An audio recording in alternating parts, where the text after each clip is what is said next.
Hello my dear students. Today we will discuss about the chapter Federalism for class 10 civics. These are the important question answers.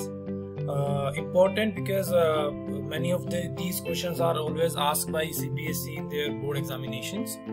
So 1 mark questions, 3 mark questions or 5 mark questions all are there. So write down these questions in your notebook.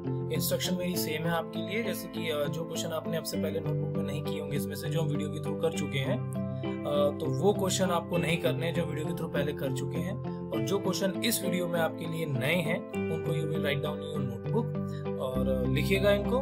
I will try to go little slow और at the same time I will be explaining all these answers. ठीक है. First question is what is federalism. So हमें पता है federalism basically multi level government, जहाँ पे सरकार के एक से ज्यादा लेवल होते हैं. So federalism is a system of government in which the power is divided between a central authority and various constituent units of the country.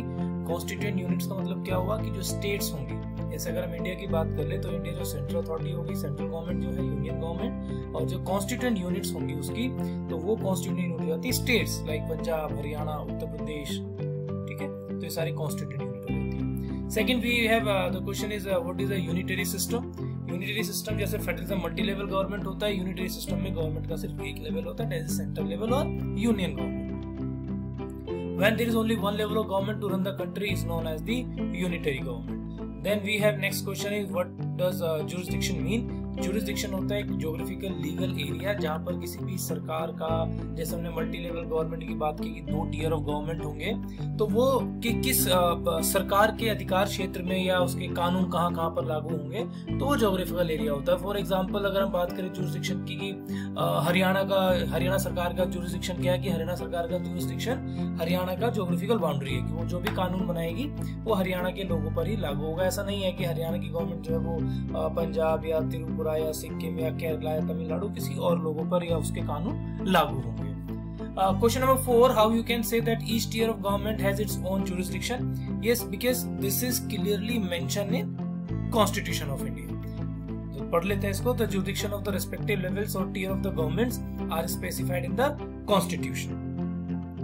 Question number 5, what are the dual objectives of a federal system. Dual objective मतलब दो objective क्या हैं. पहला objective है to safeguard and promote the unity of the country. This is the first objective of federalism और federal system. And at the same time this is second to accommodate regional diversity. तो ये हमारे दो कहते हैं कि dual objective होते हैं कि हम फेडरलिज्म को अडॉप्ट क्यों करते हैं. Question number 6, what is coming together federalism. ये क्वेश्चन हम आगे भी करेंगे 5 मार्क्स में. Proper difference between coming together and holding together.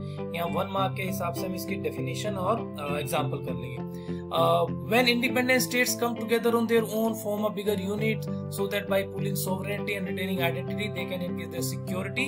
This is basically known as coming together federalism. Then we have this holding together federalism. Fine. When a country decide to divide its power between the constituent states and the national government, best example हम India का लेते हैं इसके अंदर, और उसका USA होता है होल्डिंग कमिंग टुगेदर का.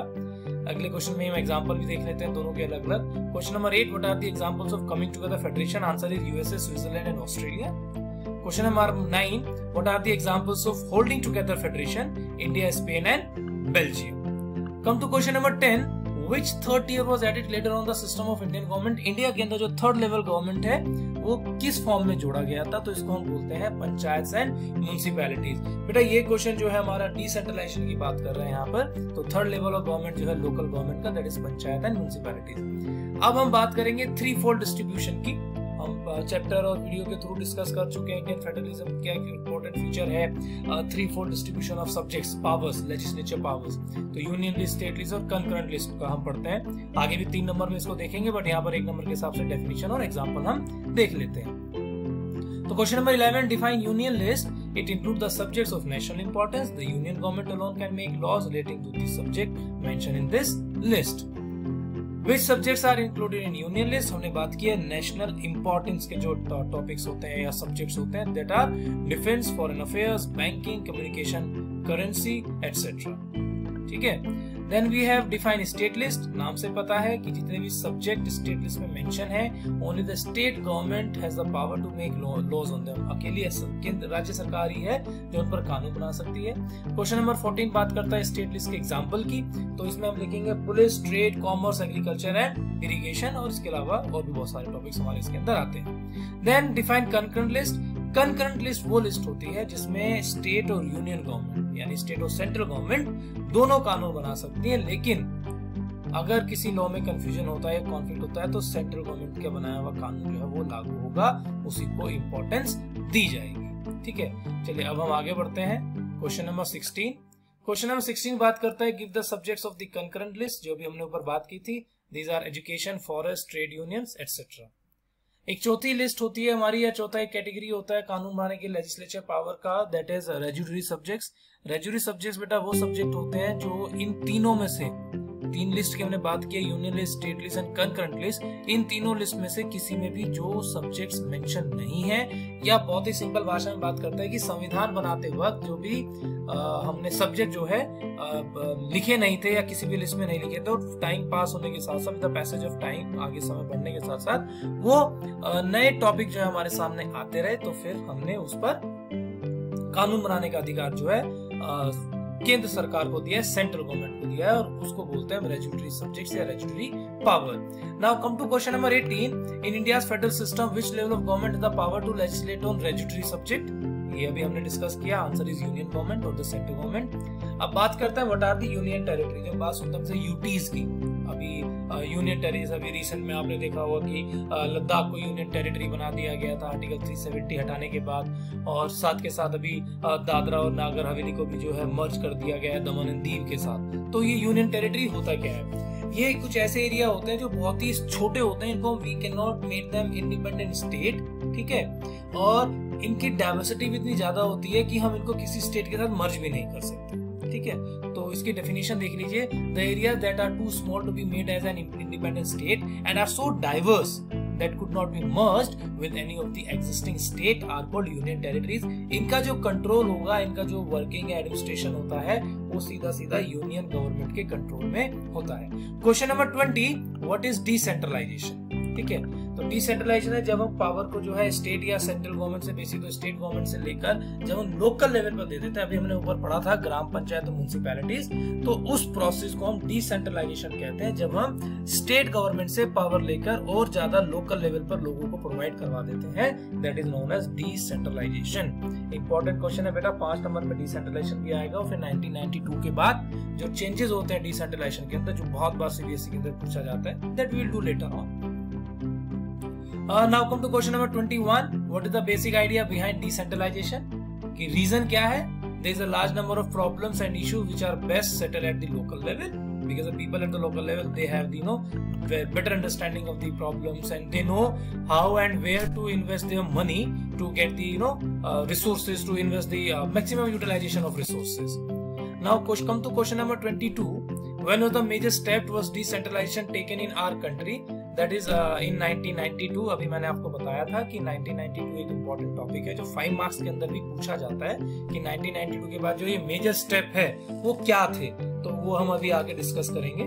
ठीक है, थोड़े 1 मार्क के क्वेश्चन इसके अंदर ज्यादा हैं, तो 1 मार्क के क्वेश्चन अब सीबीएसई में जो पैटर्न चेंज हुआ है लास्ट ईयर से, 20 क्वेश्चन जो है 1 मार्क के हो गए थे, जो पहले 7 या 8 हुआ करते थे, तो इसीलिए हमें 1 मार्क के क्वेश्चन पे भी ज्यादा फोकस करने की जरूरत है। दूसरी बात कि ये जो क्वेश्चन के नंबर हैं कि ज्यादा क्वेश्चन है, 26-27 1 मार्क के क्वेश्चन हमने इसमें कवर करने की कोशिश की है, घबराने की जरूरत नहीं है, क्योंकि जितने भी आपके ये 1 मार्क के क्वेश्चन है बेटा, ये सारे आपके 5 मार्क और 3 मार्क के क्वेश्चन से ही बन जाते हैं। सभी मैं डिस्कस कर रहा हूँ, तो मैंने बहुत सारे क्वेश्चन आपको बोला है कि आगे हम 3 और 5 मार्क्स में डिस्कस करेंगे, लेकिन 1 मार्क में भी हम इसको यहाँ करें, क्योंकि अगर 1 मार्क में आता है तो कई बार कंफ्यूजन हो जाता है कि हमने पढ़ा था उसको कैसे शॉर्ट करके या कॉम्पैक्ट करके हम लिखे, क्योंकि कॉम्पैक्ट करके शॉर्ट करके लिखने में जरूरी ये भी है कि हम इंपॉर्टेंट पॉइंट्स भी ना छोड़े उस आंसर के, तो इसीलिए यहाँ पर एग्जाम्पल की फॉर्म में आपको 1 मार्क क्वेश्चंस भी बनाकर दे दिए गए हैं ताकि आप सीधा पेपर में इनको लिख दें।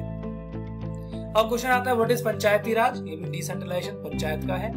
पंचायती राज क्या आता है? तो रूरल जो लोकल गवर्नमेंट होती है, that is popularly known as Panchayati Raj, या पंचायत भी हम उसको बोलते हैं। अब आ जाते हैं हम क्वेश्चन नंबर 24 पर, व्हाट इज ग्राम पंचायत? तो ये ग्राम पंचायत भी हमारी होती है, गांव के अंदर जो रूल करती है लोकल गवर्नमेंट पर, लोकल लेवल पर as a local government. It is a council consisting of several ward members often called panch and a president और सरपंच। सरपंच के बारे में आप सबने अच्छे से सुना हुआ है। It is a decision making body for the entire village. अब बात करते हैं what is a panchayat samiti. A few gram panchayat are group together to form a panchayat samiti और ब्लॉक। मतलब कुछ जो ग्राम पंचायत होती हैं उनको जब मिला दिया जाता है, उनको मिलाकर जो बड़ी स्ट्रक्चर हमारी बनती है उसको हम बोलते हैं पंचायत समिति और ब्लॉक। क्वेश्चन नंबर 25 अब आता है व्हाट इज अ जिला परिषद। तो जिला परिषद है कि जितने भी हमारी हमने जो पंचायत समिति की बात की है, ब्लॉक की बात की है, ऊपर मंडल की बात की है, जब हम इन सारी पंचायत समिति को एक जिले के अंदर सारी पंचायत समिति को एक जगह इकट्ठा कर देते हैं, एक यूनिट की फॉर्म में ले आते हैं, तो उसको हम बोलते हैं जिला परिषद। ठीक है, तो ये हम रूरल लोकल गवर्नमेंट के हमने 1 मार्क के क्वेश्चंस कर लिए हैं। Now come to question number 26 what are municipalities municipal corporation. तो ये हमारी लोकल गवर्नमेंट जो थर्ड लेवल ऑफ गवर्नमेंट है, ठीक है, ये वो इससे पहले जो ग्राम पंचायत की हम बात कर रहे थे वो था रूरल गवर्नमेंट, ये है अर्बन एरियाज के अंदर म्युनिसिपैलिटीज को बोलते हैं local government, third level of government. तो आंसर इज क्वेश्चन नंबर 26 का municipalities are bodies in smaller town and municipal corporation are meant to be bigger towns. तो जो छोटे टाउन होते हैं उसको हम म्युनिसिपैलिटीज कह देते हैं, और जो बड़े टाउन होते हैं उसमें third level of government local government जो होता है उसको हम बोल देते हैं म्युनिसिपल कॉर्पोरेशन। एमसीडी के बारे में आपने सुना होगा, म्युनिसिपल कॉर्पोरेशन डिपार्टमेंट इलेक्शन भी होते हैं, तो सारा प्रोसेस होता है। अब जब हम इलेक्शन की बात करें तो हमें पता होना चाहिए क्योंकि लोकल गवर्नमेंट जो इलेक्शन के थ्रू इलेक्ट होती है, तो उनका हेड कौन होगा। तो जो म्युनिसिपैलिटी होता है, म्युनिसिपैलिटी का हेड होता है मेयर, उसका नाम मेयर होता है, उसकी पोस्ट का नाम, और यहाँ पर इसको हम कहते हैं रूरल गवर्नमेंट में जो ग्राम पंचायत का जो हेड होता है इलेक्टेड, तो उसको हम बोलते हैं सरपंच। तो ये 27 क्वेश्चन बेटा 1 मार्क के थे। अब आगे हम पढ़ेंगे तो देखना इसमें से बहुत सारे क्वेश्चन 5 और 3 मार्क्स में डिस्कस हो जाएंगे एक पॉइंट की फॉर्म में। चलिए अब हम आगे बढ़ते हैं। We will discuss question number 28 here. What is the role of judiciary in a federal system. कि एक फेडरल सिस्टम के अंदर जुडिशरी का क्या रोल है, तो मैं ये पॉइंट्स पढ़ देता हूँ। Judiciary with the supreme court at the apex is the sole interpreter of the Indian constitution. की कॉन्स्टिट्यूशन में क्या लिखा है, उसका क्या मतलब है, वो सारा एक्सप्लेन सुप्रीम कोर्ट करता है। The judiciary plays an important in the implementation of constitution provisions and procedure. की कॉन्स्टिट्यूशनल प्रोविजन या नियम कायदे कानून हो, इनको इम्प्लीमेंट कराने में भी जुडिशरी का इंपॉर्टेंट रोल होता है, क्योंकि जुडिशरी के पास पावर है कि जुडिशरी जो है सरकार को भी डायरेक्ट कर सकती है, डायरेक्शंस दे सकती है। थर्ड है in case of any dispute between the central government and the constituent unit, the high court and the supreme court make the decision. ये हमने फेडरलिज्म के फीचर वीडियोस के अंदर बहुत से डिस्कस किया हुआ है कि जब भी किसी भी जो different levels of the government है उनके बीच में टकराव होता है, आपस में कोई इनके बीच गवर्नमेंट के स्टेट गवर्नमेंट के बीच में टकराव होता है, तो फाइनल डिसीजन जो है वो हाई कोर्ट या सुप्रीम कोर्ट देते हैं। तो जुडिशरी क्या काम करती है, कॉन्फ्लिक्ट रिजॉल्व करती है डिफरेंट लेवल्स का। Question 29 discuss the dual objectives of federalism. ये हमारा ऊपर 1 मार्क में भी हो गया था, 3 मार्क में भी आता है, तो इसलिए मैंने इसको रिपीट किया है यहाँ पर। Answer will be same, to safeguard and promote unity of the country, to accommodate regional diversity. तो 1 मार्क और ये 29 में से कोई एक क्वेश्चन कर लेना, दोनों आपको करने की जरूरत नहीं है। Then we have question number 30. Examine the controversy over Hindi and English as the official language. Yes, ये भी अच्छा क्वेश्चन हमारा बनता है लिंग्विस्टिक स्टेट के बारे में जब हम पढ़ते हैं, तो मैं इसको पढ़ देता हूँ। The controversy over Hindi and English as official language started when our constitution made the provision that the use of English for official purpose was to stop in 1865. जब कहा कि 1865 में इंग्लिश का इस्तेमाल जो है ऑफिशियल लैंग्वेज के रूप में बंद हो जाएगा और हम हिंदी को इस्तेमाल करना शुरू करेंगे, तो नॉन हिंदी स्पीकिंग स्टेट जो थे तो उन्होंने बोला कि नहीं, हिंदी के साथ साथ इंग्लिश का काम भी जो है वो मतलब यूज ऑफिशियल पर्पस में चलता रहना चाहिए। जो जिसके लिए प्रोटेस्ट भी हुआ, जिसके फेवर में मूवमेंट भी हुई, और जिसने तमिलनाडु में जो है इस मूवमेंट ने जो है वायलेंट फॉर्म ले लिया था। Second point, many non-Hindi speaking states demanded that the use of English should continue. In Tamil Nadu, this movement took a violent form. Shows the central government responded by agreeing to continuing the use of English along the Hindi for official purpose. तो बाद में जो है हिंदी और English दोनों को official purpose के रूप में या ऑफिशियल लैंग्वेज के रूप में स्वीकृति दे दी गई, सम्मान दे दिया गया कि अब दोनों में ही काम हम कर सकते हैं। चलिए अब हम बात करते हैं क्वेश्चन नंबर 31 की। Discuss the centre state relations in Indian federalism. ये जो बड़ा क्वेश्चन है हाउ इंडिया प्रैक्टिस फेडरलिज्म, उसके अंदर हम 3 टॉपिक डिस्कस करते हैं, सेंटर स्टेट रिलेशंस और लिंग्विस्टिक स्टेट और लैंग्वेज पॉलिसी। लैंग्वेज पॉलिसी हमने ऊपर वाले क्वेश्चन में पढ़ लिया है, आगे भी इसको 5 मार्क में करेंगे, पर यही मेरा पर्पस है यहाँ करने का कि अगर कोई क्वेश्चन 5 में आता है, 3 में आता है, 1 में आता है, तो उसको अलग अलग आप कैसे एक्सप्लेन करेंगे। तो question number 31, discuss the centre state relation in Indian federalism. इसका हम जो पहला पॉइंट डिस्कस करते हैं, that is the centre state relation of Indian federalism in reality depend on how ruling parties and leaders follow the constitutional provisions. Question number 2, earlier when the ruling party at state and center was different, the union government undermined the power of states and misused the constitution to dismiss and harass the state government। मतलब क्या हुआ कि constitution provision जो है उन पर जो depend करता है इन दोनों के रिलेशन, पहले पॉइंट बताया गया है। दूसरा पॉइंट कह रहा है कि जब सेंटर या स्टेट में दोनों रूलिंग पार्टी अलग होती हैं, ठीक है, सपोज ए पार्टी सेंटर में है और बी पार्टी जो है वो हमारी स्टेट गवर्नमेंट में रूल कर रही है, तो सेंट्रल गवर्नमेंट जो है वो कॉन्स्टिट्यूशन को मिसयूज कर, क्योंकि सेंट्रल गवर्नमेंट ज्यादा पावरफुल होती है फेडरलिज्म के अंदर, मिसयूज कर उनको परेशान करने की या डिसमिस करने की भी कई बार जो है यूज करती थी। लेकिन 1992 के बाद से क्या नया सिनेरियो बनता है इंडियन कॉन्स्टिट्यूशन के, इंडियन फेडरलिज्म के अंदर या इंडियन पॉलिटिकल सिस्टम के अंदर, कि कोई भी single political party full majority नहीं ले पाई। हम लास्ट ईयर जो क्लास में 9th क्लास में समझ चुके हैं मेजॉरिटी गवर्नमेंट का क्या रूल होता है, क्योंकि सरकार बनाने के लिए पार्टी को जो है मेजॉरिटी वोट हासिल करने होते हैं। तो मेजॉरिटी वोट जब नहीं मिलती है, कोई भी सिंगल पार्टी मेजॉरिटी में नहीं आ पाती है, तो फिर क्या होता है कि वो दूसरी पॉलिटिकल पार्टी का सपोर्ट लेकर सरकार बनाते हैं। तो ए पार्टी का जो गवर्नमेंट बनी है तो उसमें बी सी डी अलग अलग पार्टी से हम बात करें, बीजेपी के साथ जो है एसपी या बीएसपी या दूसरी लोकल पार्टी जो होती है या स्टेट पार्टी जो होती है, वो मिलकर सेंटर में सरकार बनवाती है किसी भी पार्टी के साथ। तो जब स्टेट पार्टीज का जो रोल होता है सेंट्रल गवर्नमेंट के साथ, तो इस वजह से दोनों के बीच में अब कोऑर्डिनेशन बन जाता है और वो एक दूसरे के खिलाफ या सेंट्रल गवर्नमेंट जो है मिसयूज अपनी पावर का करना कम कर देती है, मिसयूज नहीं करती है। Now let's come to question number 32. In what ways has the local government deepened the democracy? Important question है। It has increased women's representation and voice in our democracy। Video के अंदर भी हमने क्वेश्चन किया है बहुत अच्छे से। Second point, the new system of local government has widened the scope of political participation। Then we have question number 3, seats are reserved for scheduled caste, scheduled tribe and OBCs। This has increased their participation and decision making। देखिए, local government या जो हम decentralisation की बात करते हैं, उसका मतलब ये होता है कि ज्यादा से ज्यादा लोग जो हैं they could participate in decision making. और इन तीनों पॉइंट में हमने ये समझने की कोशिश की है कि इस नए सिस्टम ने वुमेन का, एससी का, एसटीज का, ओबीसी का, ऐसे ग्रुप का जो मार्जिनलाइज्ड हैं, जिनको पॉलिटिकल सिनेरियो में ज्यादा इंपॉर्टेंस नहीं दी गई है, उनका पार्टिसिपेशन जो है, उनकी वॉइस जो है डेमोक्रेसी के अंदर बढ़ाती है। ठीक है, तो इसी वे में हम कह सकते हैं कि इसने हमारी डेमोक्रेसी को ज्यादा डीप किया है, डेमोक्रेसी को उसके रियल मीनिंग तक पहुंचने में हेल्प किया, this process of decentralisation. Now come to question number 33, explain 2 achievements and 2 difficulties of local self government in India. तो 2 अचीवमेंट और 2 डिफिकल्टी हम करेंगे यहाँ पर। Achievement at local level, people are able to participate in decision making, जो भी last question में discuss किया था। Second, it also increase women representation in their voice. ये दोनों हमने अभी ऊपर कर लिया है क्वेश्चन नंबर 32 के अंदर। डिफिकल्टीज की बात कर लेते हैं जो नया है। While elections are held regularly and enthusiastically, gram sabha are not held regularly. Gram sabha क्या है कि जितने भी 18 साल से ऊपर के जो लोग होते हैं, या हम और भी सिंपल भाषा में बात करें, जितने भी वोटर्स होते हैं गांव के, they all are member of gram sabha. ठीक है, तो ग्राम सभा की मीटिंग जो होती है वो रेगुलरली नहीं हो पाती है, लोग इंटरेस्ट नहीं दिखाते। Then we have second difficulty, local government lack adequate resources.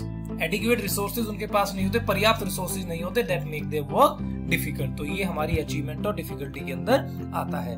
Question number 34 हम देखते हैं, how are the powers divided between the state and the centre, explain with example. ये हमारा 3/4 डिस्ट्रीब्यूशन का आ गया है, जो 1 मार्क में हम सेपरेटली कर चुके हैं, union list, state list and concurrent list. तो हम पहले कर ही चुके हैं, तो मैं इसको थोड़ा जल्दी जल्दी पढ़ देता हूं। The Indian constitution clearly provides a 3/4 distribution of legislative powers between the union government and the state government. सबसे पहले हम बात करते हैं यूनियन लिस्ट की। The subjects which are mentioned in this list are of national importance, such as defense, atomic energy, foreign affairs, railways, banking, etc. Only the central government has the authority to make laws on these subjects. Union list के subjects पर It has 97 subjects.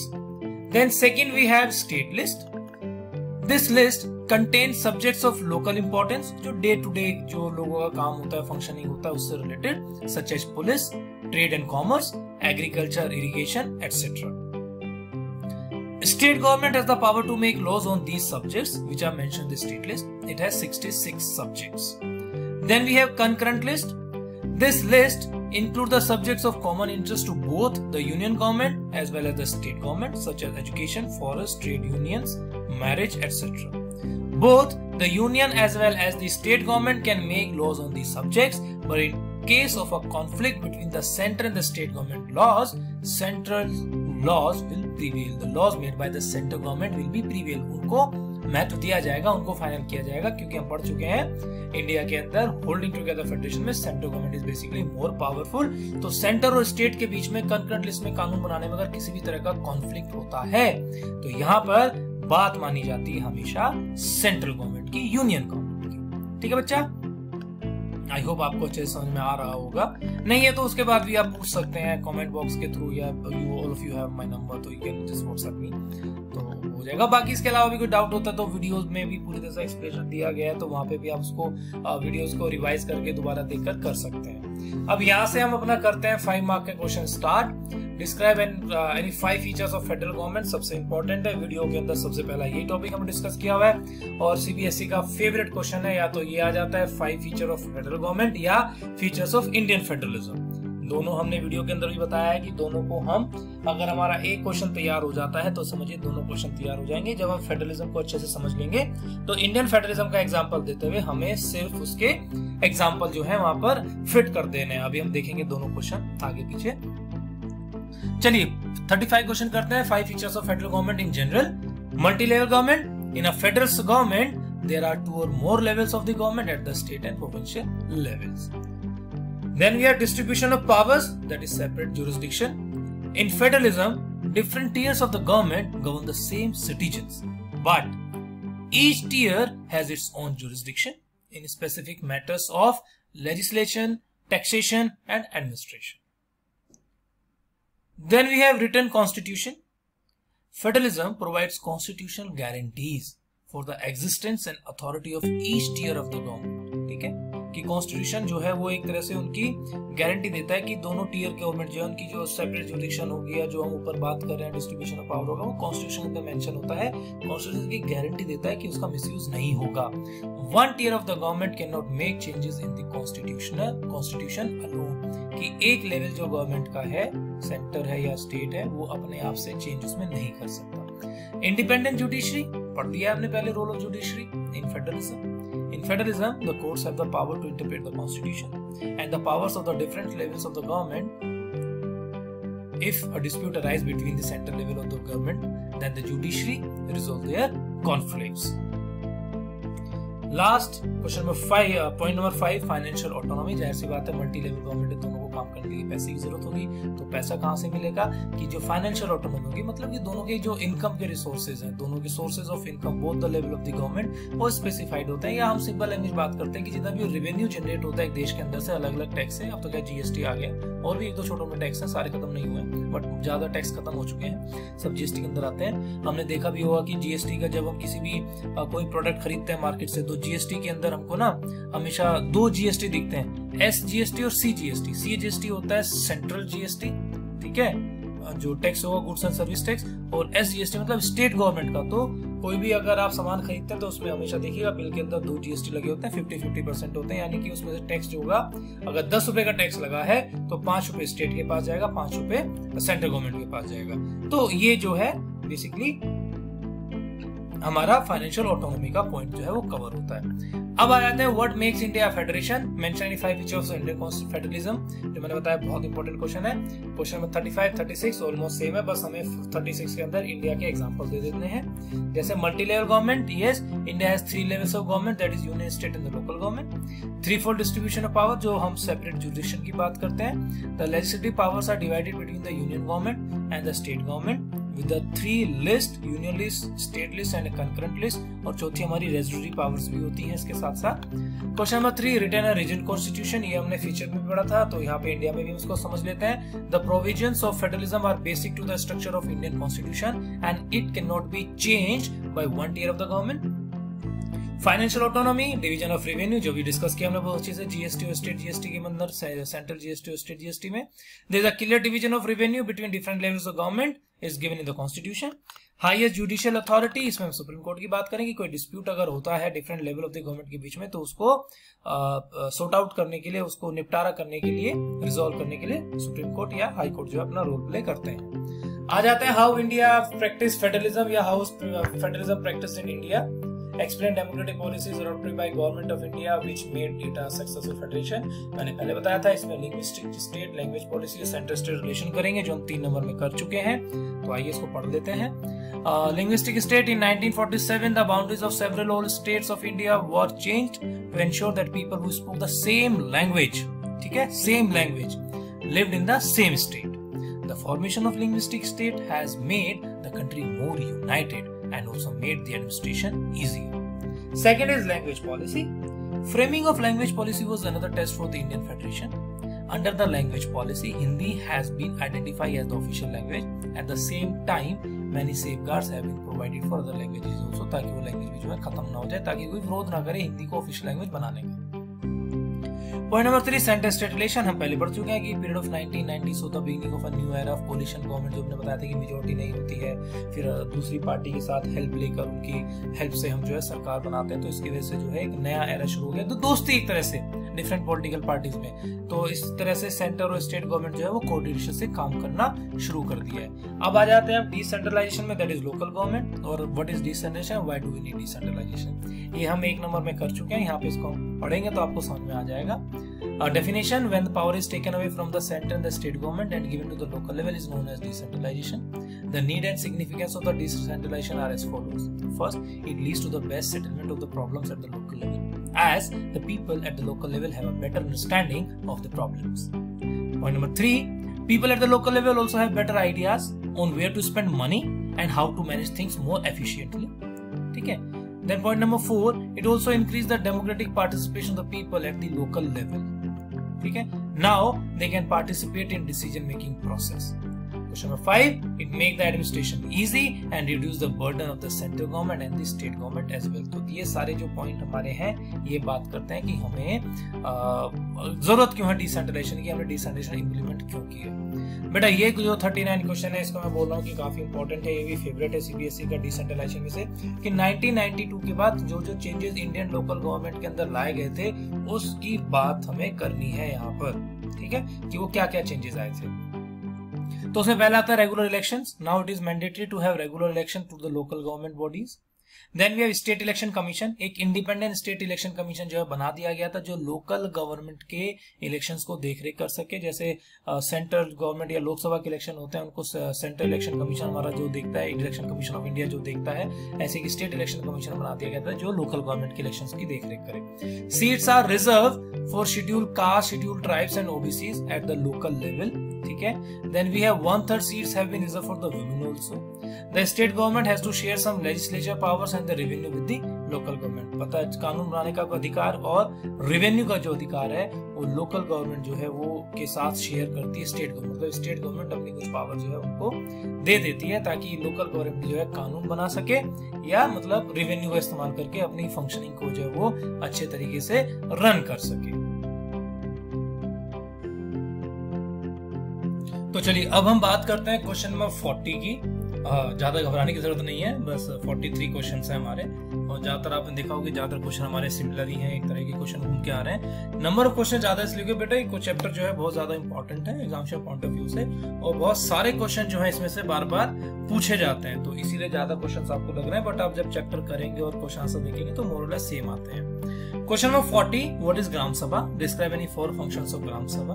तो मैंने आपको बताया था all the citizen above the age of 18 years in a village are the member of gram sabha. The function of gram sabha are, ये गलत हो गया, इट लेट्स नहीं है, इट इलेक्ट्स, ठीक है, तो ये आप यहाँ पे करेक्शन कर लीजिएगा, it elects the members of gram panchayat. Second, it supervise the overall working of the gram panchayat. Third, it has to approve the annual budget of the Gram Panchayat. Fourth, it is responsible for reviewing the performance of the ग्राम पंचायत. ग्राम पंचायत की जो performance होती है उसको review करती है, उसको देखती है कि जो काम है वो ढंग से हो रहे हैं या नहीं हो रहे. तो these are the functions of gram panchayat. Then we have this question number 41. ये क्वेश्चन 3 नंबर में 5 नंबर में दोनों पूछा जाता है. हमने 5 के हिसाब से इसको किया है. कहीं 3 में पूछा जाएगा तो इसके 3 पॉइंट आप लिख देंगे. 1 में होगा तो ऊपर हम देख चुके हैं. Coming together and holding together federation, 2 type of federation होते हैं. कैसे होते हैं इनको हम अभी देख लेते हैं. Coming together, independent states come together to form a bigger unit. Holding together, a large country divide its powers with constituent units. Constituent units हम बात कर चुके हैं बार बार कि कॉन्स्टिट्यूएंट यूनिट्स आपकी होती हैं state government. Then we have second point, coming together के अंदर central authority and constituent units enjoy equal powers, जबकि होल्डिंग टुगेदर में central government tend to be more powerful. Coming together में थर्ड पॉइंट हम करते हैं, all the constituent units exercise equal power. जो state government है वो भी आपस में बराबर होती हैं. होल्डिंग टुगेदर में all the constituent units do not have equal power, so they do not exercise equal powers. तो ये हमारा थर्ड पॉइंट हो जाता है. Now come to fourth point. Coming together के अंदर जो थर्ड पॉइंट है, constituent units pool sovereignty and maintain their separate identity. Holding together में there is absence of pooling sovereignty. Then we have example, coming together के अंदर USA, Australia, Switzerland. And this holding together का example है India, Belgium and Spain. चलिए एक 3 number का question जो हमारा रह गया था उसको हम कर देते हैं यहाँ पर. Examine the holding together nature of Indian federation. और अलग अलग तरीके से 3-4 तरीके से पूछा जाता है, तो वो सारे क्वेश्चन मैंने आपको यहाँ देने की कोशिश की है. Under which type of federation India comes, mention any 2 features of such federation. ये coming together holding together federation का टाइप है और उसी को हमको मेंशन कर देना है. ठीक है. Then in holding together federation constituent units do not have equal और आइडेंटिकल पावर्स. एक्सप्लेन. तो इसके आंसर में हम क्या लिखते हैं, Indian federation is an example of holding together federalism. It does not give equal powers to its constituent units. Few states like northeastern states have been given special status in order to protect and preserve their custom traditions, cultures and linguistic diversity. यहाँ पर Jammu and Kashmir का जो answer है, example है, वो NCERT में दिया गया है. लेकिन मैंने पहले भी आपसे डिस्कस किया हुआ है, वीडियो के अंदर भी अच्छे से एक्सप्लेन किया है कि 370 आर्टिकल हटने से पहले जम्मू कश्मीर इसका एग्जाम्पल बनता था. अब जम्मू कश्मीर के पास कोई स्पेशल पावर या अपना अलग से सेपरेट कॉन्स्टिट्यूशन नहीं है, तो अब हम जम्मू कश्मीर का एग्जाम्पल इस आंसर के अंदर नहीं लिखते हैं. ठीक है. Then we have fourth point, union territories like Chandigarh, Lakshadweep, the capital city of Delhi, this Delhi and city of Delhi भी हम बोलते हैं, national capital territory etcetera, administered by the union government and has enjoy some special powers. तो ये हमें बताता है कि जो होल्डिंग टुगेदर फेडरेशन है उसके अंदर सारी कॉन्स्टिट्यूएंट यूनिट जो है वो इक्वल पावर एक्सरसाइज नहीं करती है, एंजॉय नहीं करती है. सो माय डियर स्टूडेंट्स, आज हमने जो डिस्कस किया है, बेसिकली हमने क्लास 10th का जो चैप्टर है हमारा सिविक्स का, दैट इज फेडरलिज्म, उसके क्वेश्चन आंसर्स हमने कवर किए हैं. सारे क्वेश्चन आंसर इंपॉर्टेंट है. आई होप आपको समझ में आया होगा. 1 मार्क के क्वेश्चन आप सारे इसमें कीजिए, थोड़े ज्यादा हैं, और वो सारे क्वेश्चन आप कीजिएगा जो पहले आपने वीडियो के थ्रू या वीडियो के बैक में जो असाइनमेंट हमने दिया है उसमें आपने नहीं किए हैं, उनको अपनी नोटबुक में कंप्लीट कीजिएगा. और questions are very important from the examination point of view. इनको अगर आप पढ़ लेते हैं, कर लेते हैं, समझ लेते हैं अच्छे से, तो फिर आपको कोई परेशानी नहीं होगी अच्छे नंबर लेने में. 100 में से 100 नंबर आएंगे, टेंशन मत लो. ठीक है. बाकी खुश रहो, आबाद रहो बच्चों. ठीक है. May God bless you. पढ़ते रहो. Thank you so much. Thank you.